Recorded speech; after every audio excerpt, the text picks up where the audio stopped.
I'm Natasha Busst, and this is Nightline, the top stories. Executive powers of Kuala Lumpur mayor to be limited. And nearly 15,000 Malaysians flagged for holding over 10 billion ringgit in undisclosed offshore accounts.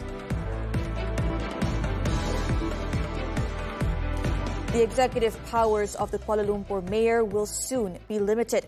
This is part of measures proposed by the Governance Investigation Division (BPT) of the Malaysian Anti-Corruption Commission (MACC) to enhance the governance of the Kuala Lumpur City Hall (DBKL).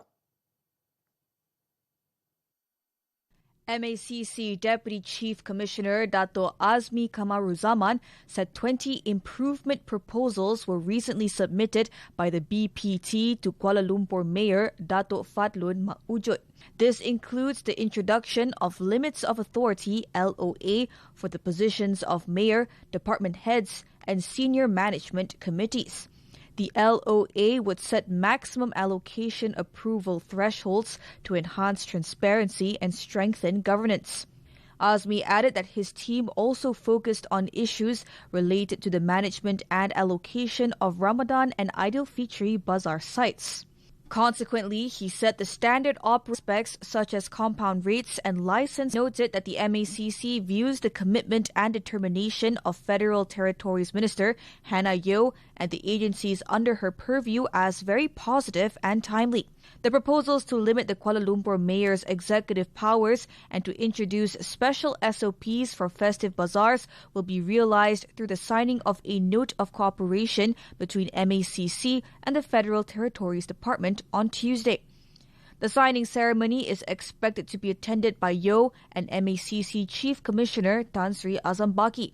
MACC believes the strategic collaboration will provide an important foundation for ensuring the administration of the city is more transparent and integrity-driven in line with efforts to strengthen public service delivery.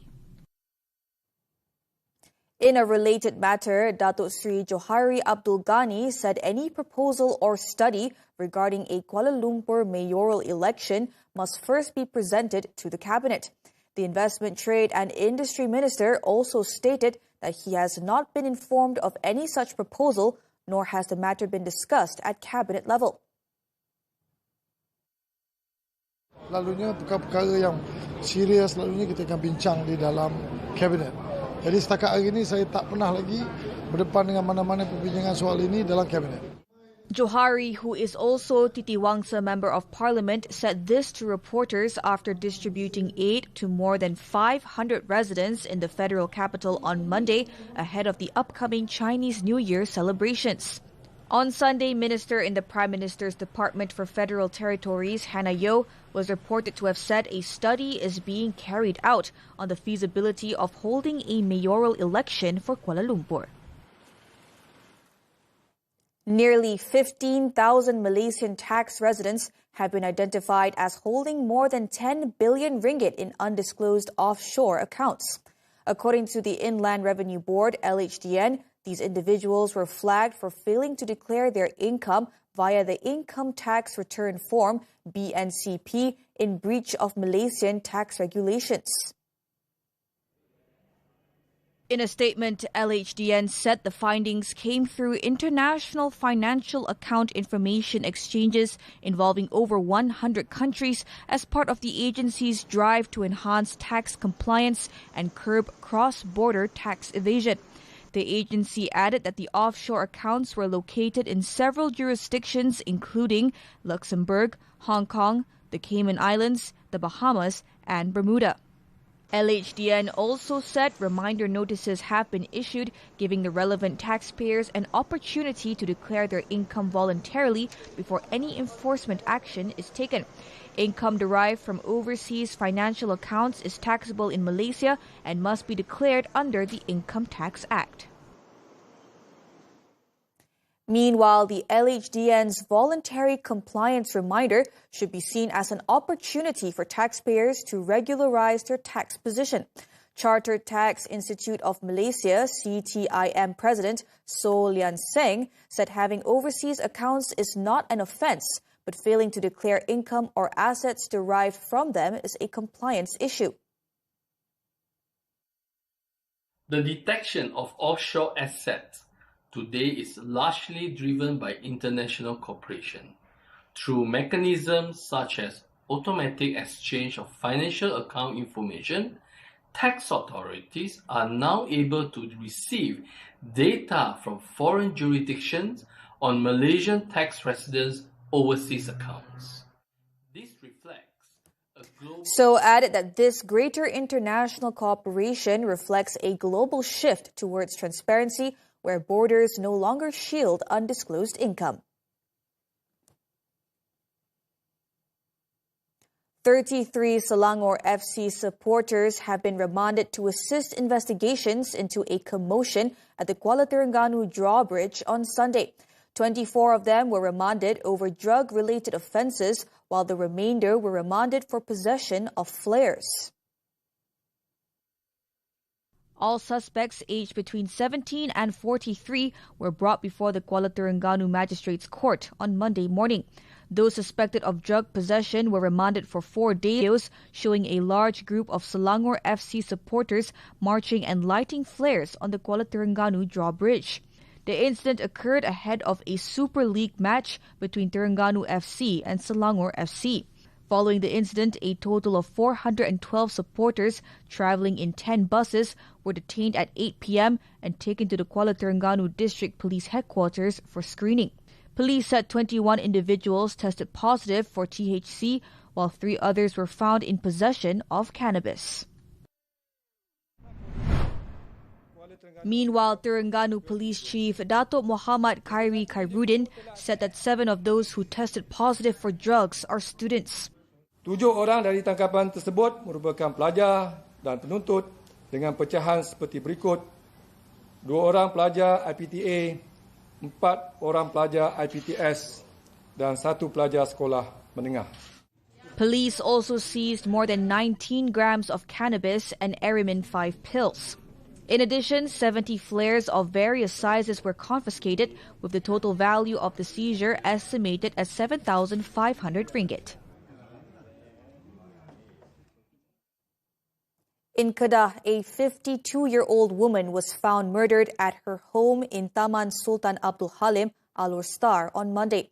The victim, Zaharulail Basir, a bank operations executive, was found unconscious and covered in blood by one of her children. Kota Setar District Police Chief Assistant Commissioner Syed Basri Syed Ali said police received a report on the incident at 8:45 a.m. from the victim's son. Initial investigation revealed the victim was stabbed 3 times and struck on the head, with injuries found on the chest, wrists, palms, head, and face. A handbag containing jewelry, cash, and a mobile phone was also reported missing. The motive of the murder is still under investigation, and efforts are underway to trace a suspect believed to be one of the victim's children. The case is being investigated under Section 302 of the Penal Code. The Immigration Department has busted a migrant smuggling syndicate known as Gang Sojul following a series of raids carried out in the federal capital on Sunday. Its Director General, Datuk Zakaria Shaban, said 2 men, a Malaysian and a Bangladeshi national, believed to be transporters for the syndicate, were among 22 people arrested during the operation. The first arrest took place at about 1:30 p.m. when a 4-wheel drive vehicle and an SUV were stopped at a supermarket car park along Jalan Kuchai Lama, where 8 foreign nationals were detained. This led to a follow-up raid at a nearby condominium believed to be used by the syndicate as a transit point, where 12 Bangladeshi men were detained while awaiting transfer to the southern states and the Klang Valley. 2 vehicles, several Bangladeshi passports, 82,100 ringgit in cash, and foreign currency were also seized by authorities. Police said the syndicate had been active since December, bringing migrants into Malaysia through third country routes before entering illegally via Kelantan. Each migrant was charged 12,000 ringgit, with the syndicate believed to have raked in profits of up to 1.2 million ringgit. All those detained were brought to the Putrajaya Immigration Depot for further investigations. In Malacca, a former bank sales manager was fined over 200,000 ringgit by the Ayakuro Sessions Court on Monday after he pleaded guilty to 20 alternative charges of accepting bribes. The accused, Muhammad Fakih Mustafa, age 37, entered the plea after the charges were read out before Judge Elizabeth Payawan.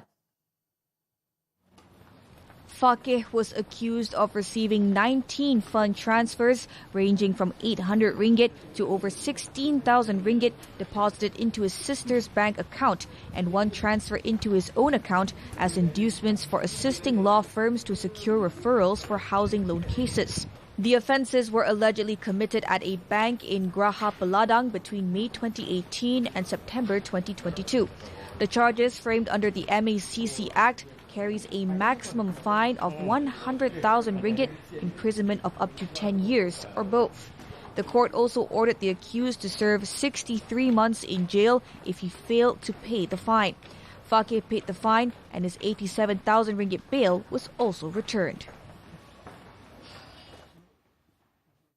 The Base Jump Challenge 2026 has boosted Kuala Lumpur's profile as an international extreme sports destination. Titi Wangsa Member of Parliament, Datuk Seri Johari Abdul Ghani, noted that the presence of international athletes has indirectly helped promote the Visit Malaysia Year 2026 campaign. The event, held at Tamu Hotel and Suites Kuala Lumpur in conjunction with Federal Territory Day, featured 70 jumpers from 19 countries.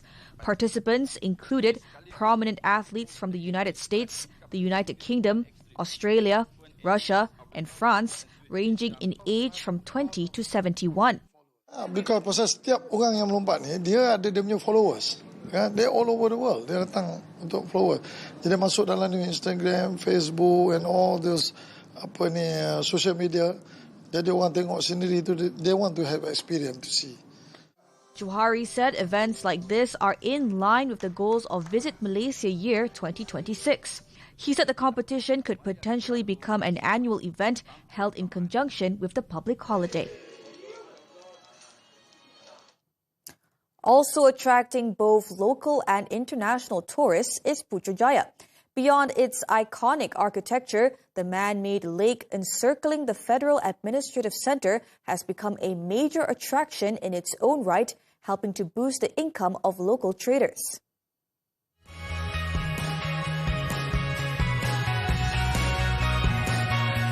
Spanning 650 hectares, Putrajaya Lake offers an ideal setting for water sports competitions from national to international level. Adrenaline runs high with events such as water skiing, canoeing, and powerboat racing. At the same time, more leisurely activities including kayaking, stand-up paddle boarding, and rafting also remain popular with families. Dan tempat sini juga menyediakan facilities yang sangat baik. Ada tandas, ada surau, ada kafe dan kemudahan-kemudahan tempat parking pun luas. Nampak banyak yang dah di-upgrade. Dari segi kayak pun banyak juga yang baru. Dari segi bot-bot yang ada pun, yang detail pun rasanya yang baru jugalah. So nampak macam kira dijaga tempat ni. The lively atmosphere also helps generate income for local traders.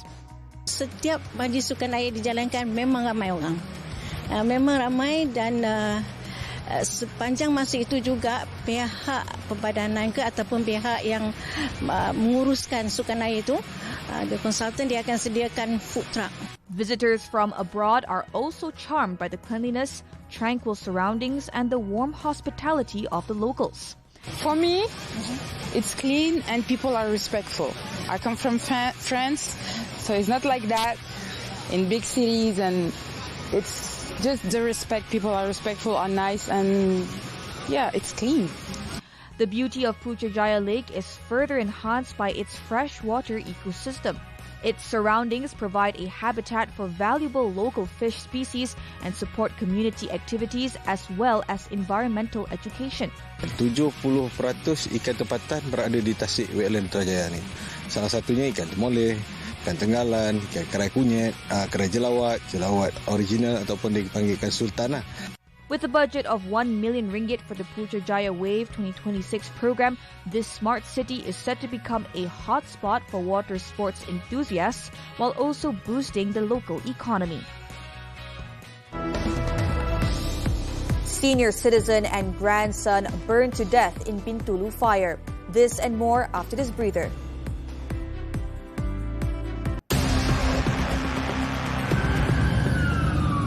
Lebuh raya jadi litar lumba haram.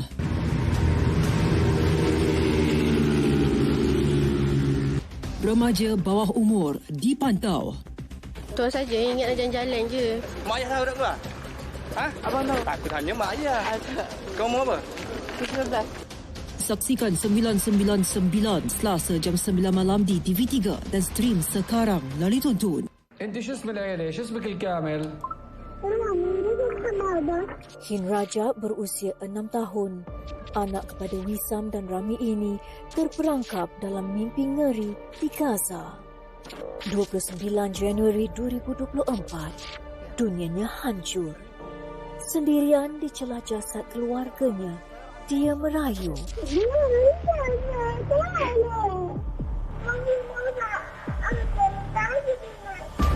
10 Februari 2024, dia ditemui kaku.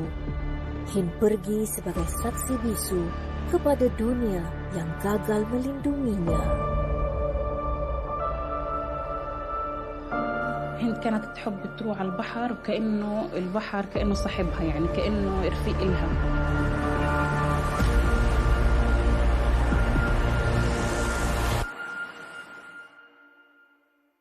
Aku suruh kau dapatkan Anissa kan? Bukan. Pergi hantar orang ikut dia sampai tu kandoi. Kak Sari, Anis rasa macam ada orang ikut kita lah kat belakang. Saya nak awak kemas barang-barang awak. Dari sekarang, awak diberhentikan. Jangan guna! Anissa! Memang aku yang bagi semua bukti yang aku dapat tu pada Tuan Haji Musin dan Puan Aisyah.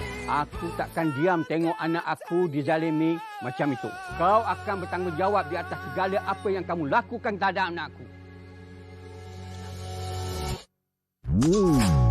Ketahui asal-usul makanan tempatan melalui pelancongan gastronomi. Sindrom Prader-Willi, penyakit rasa lapar yang luar biasa. Bijak ketika memandu, usahlah biadab di jalan raya. Awas, jangan terkena jerat percintaan, takut jadi mangsa love scam. Nilai ringgit semakin kukuh, tambah keuntungan dengan teknik jual beli mata wang. MHI, Isnin hingga Jumaat. Eksklusif di TV3 dan Tonton.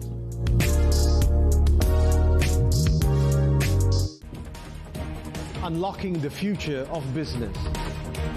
From industry evolutions to policy changes, we go beyond the headlines.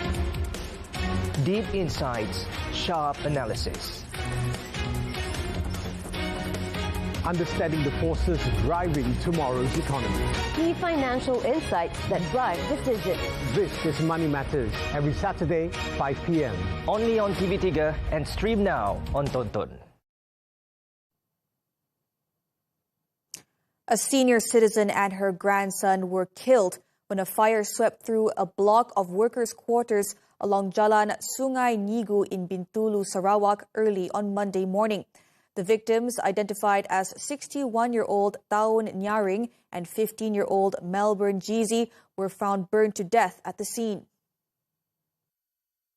The Sarawak Fire and Rescue Department's Operations Control Center said it received an emergency call at 1 a.m. The fire involved a 2-story block of workers' quarters comprising 31 units as well as 4 motorcycles. The non-permanent structure was completely destroyed in the blaze. Firefighting operations were carried out using water sourced from a nearby river. The flames were brought under control at 1:28 a.m. and operations were fully concluded at 5:30 a.m. after the area was declared safe. The bodies of both victims were sent to the Bintulu hospital for post-mortem. The cause of the fire and the total losses incurred are still under investigation. Elsewhere in Sabah, about 40 houses were destroyed when a fire broke out in Kampung Titingan, Tawau, Sabah at around 10:15 a.m. on Monday.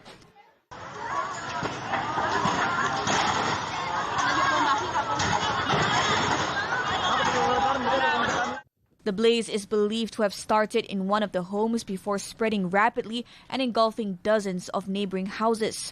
28 firefighters from the Tawau Fire and Rescue Department, supported by the Titingan Community Fire Brigade, police, Sabah Electricity and the Civil Defence Department were deployed to the scene.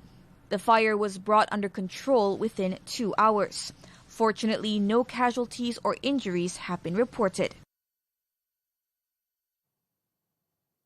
Meanwhile, a warehouse storing groceries on Jalan Kebun Sultan in Kota Baru, Kelantan, caught fire on Sunday evening, destroying over 76 tons of mandarin oranges intended for Chinese New Year celebrations. The blaze occurred around 9 p.m., shortly after the warehouse had closed for the day.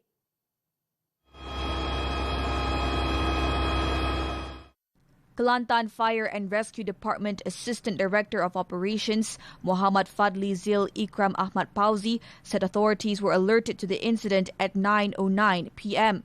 Firefighters from the Kota Baru Fire and Rescue Station were deployed, assisted by teams from Kota Darul Naim, Tunjung and Pengkalan Cepa. However, firefighting efforts were hindered by a collapse at the rear of the warehouse, which made access difficult. In addition to the goods, 2 lorries and 2 motorcycles were destroyed in the fire. The warehouse, which has been in operation for more than 30 years, supplied a wide range of daily essentials to consumers across Kelantan. Many of the state's supermarkets also source their goods from this facility. Saya pun tak tahu, saya balik rumah pukul 8. Agak-agak pukul 9 ada orang telefon. Dia cakap ada api sebelah rumah, sebelah kilang. Saya pun mari saya mari bomba baru sampai. 1. Api sudah ada, sudah besar. No casualties have been reported. The cause of the fire and the total losses are still under investigation. Music stars target ICE crackdown at Grammy's ceremony. The details when Nightline returns.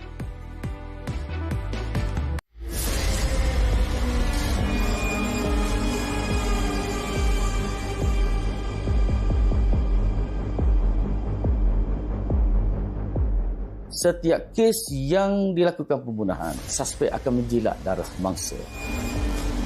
Dapat air mani pada cadar dan juga seluar dalam si mati. Suspek ini, dia tahu bahawa si mati ini seorang yang tidak berdaya. Dia telah tiada, namun suaranya tidak akan pernah padam. Sebuah karya yang mengangkat kebenaran yang cuba dilenyapkan, simbol kegagalan dunia dalam melindungi nyawa yang tidak berdosa. Paparan kekejaman tanpa batasan. Setiap titisan air mata adalah gema kesedaran sejagat yang menggoncang dunia. The Voice of Hind Rajab. Sebagai tanda solidariti, bersama kita teruskan perjuangan ini. Mula-mula memanglah tak ada apa-apa. Balik office pun jumpa depan rumah. Takut nanti lama-lama hati boleh berubah tau. Adik percaya yang dia tak akan buat benda bukan-bukan belakang adik. Berjiran. Bukannya duduk sebilik, bukannya duduk serumah. Sekarang ni dah ada orang belakangkan I, which is my jiran. Tak baik tau tinggal abang kat luar seorang-seorang. Nanti orang tengok, borat. Sebab itulah Ila rasa takut sangat setiap kali ada perempuan cuba dekat dengan abang. Bisik Asmara, Isnin hingga Khamis 10 malam di Samarinda TV3. Seronoknya berkelah, buat aktiviti, makan bersama. Memori piknik, riadasi isi keluarga. Tapi Fatin, awak suka tak pisang goreng ke, cempedak goreng ke? Mestilah suka, sedapnya. Menu gorengan kita bawakan hari Selasa. Ramai yang cipta konten tanpa batas. Ini bahaya sebab privacy jadi konten. Pisah tidur demi menjaga kesihatan mental. Kita bincangkan Khamis ini. Gurau senda dengan pasangan. Hilangkan stres, erat kasih sayang. Semuanya di WHI TV3. Dan stream sekarang, ditonton.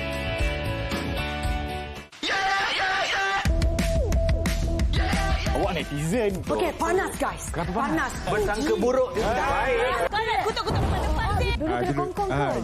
Jangan main fitnah je netizen. Tak saya yang marah, orang lain yang marah kan? Gaduh. Tak, bukan. panas. Wah, dang dang dang dang dang dang dang dang dang dang. Jangan lupa saksikan Melodi setiap hari Khamis pukul 9 malam di TV3. Dan stream juga melalui tonton. Unlocking the future of business. From industry evolutions to policy changes, we go beyond the headline. Deep insights, sharp analysis. Understanding the forces driving tomorrow's economy. Key financial insights that drive decisions. This is Money Matters, every Saturday, 5 p.m. Only on TV3 and stream now on Tonton. Welcome back. Let's turn to foreign news. Egyptian border officials said 150 Palestinians will be allowed to cross into Egypt, while another 50 will be permitted to enter Gaza. The figure comprises 50 patients each, accompanied by 2 companions, with the border set to close by 3 p.m. local time.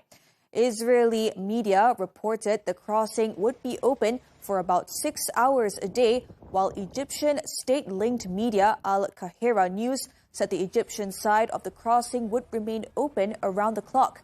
An official at Gaza's health ministry said around 200 patients are waiting for permission to leave the blockaded territory. Additionally, 20,000 patients, including 4,500 children, are in urgent need of treatment at Gaza City's Al-Shifa hospital. There is still no indication that aid will be allowed through the crossing. Civil society leaders and members of a left-wing coalition have filed impeachment complaints against Philippines Vice President Sara Duterte, reviving a process that was sidelined by the Supreme Court last year. The complaints accuse Duterte of misusing $10 million in public funds during her term as Education Secretary. One of the cases also revives allegations that she threatened to assassinate former ally President Ferdinand Marcos. The filings coincide with the start of House of Representatives committee hearings into separate impeachment complaints against Marcos, who faces allegations of corruption. If convicted, Duterte could be removed from office and barred from holding political office for life. Duterte, daughter of former President Rodrigo Duterte, is widely seen as a potential presidential candidate in 2028.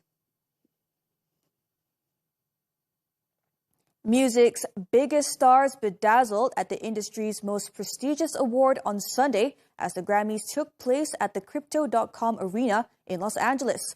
Puerto Rican megastar Bad Bunny was the biggest winner as he etched his name into entertainment history by becoming the first Latin artist to win the Album of the Year award. The 31-year-old rapper and singer edged out industry heavyweights such as Justin Bieber, Sabrina Carpenter, Lady Gaga, and Kendrick Lamar as his debut album, Debi Tira Mafoto, claimed the top spot. However, it was his acceptance speech that truly made headlines as he took aim at U.S. President Donald Trump's immigration policies, much to the delight of attendees. Before I say thanks to God, I'm going to say eyes out.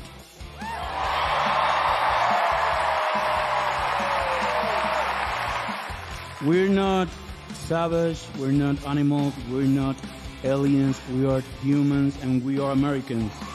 Other stars, among them Justin and Hailey Bieber, legendary songstress Joni Mitchell, and actress and singer Helen J. Shen, also aligned with Bad Bunny's message, donning Ice Out buttons on their outfits.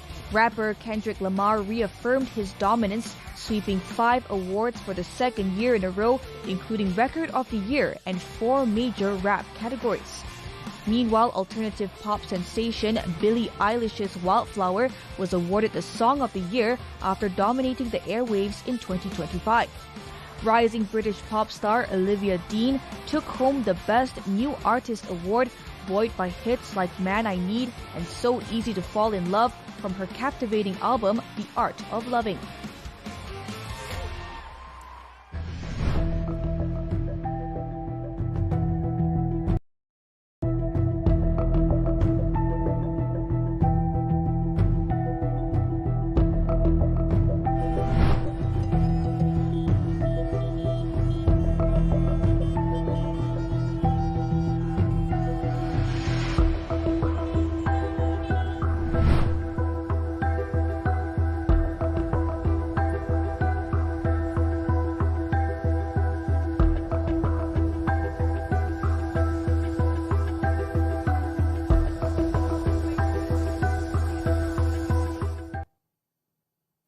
Switching to sports now, football. Arsenal made more history on Sunday night after they secured a 3-2 win over the Copa Libertadores champions, Corinthians, in extra time to see them crowned winners of the inaugural FIFA Women's Champions Cup. Volleyed home the rebound from Stina Blackstenius's blocked effort. Corinthians drew level 6-0, were back in front in the 58th minute as Ruben Moy planted a looping header from...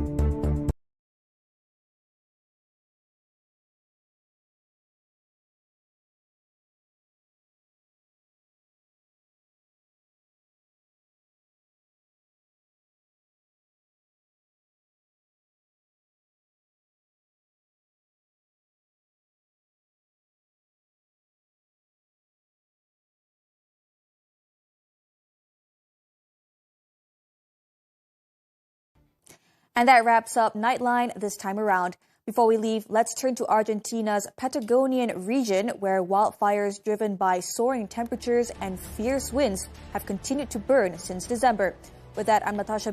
Thank you for watching and stay safe.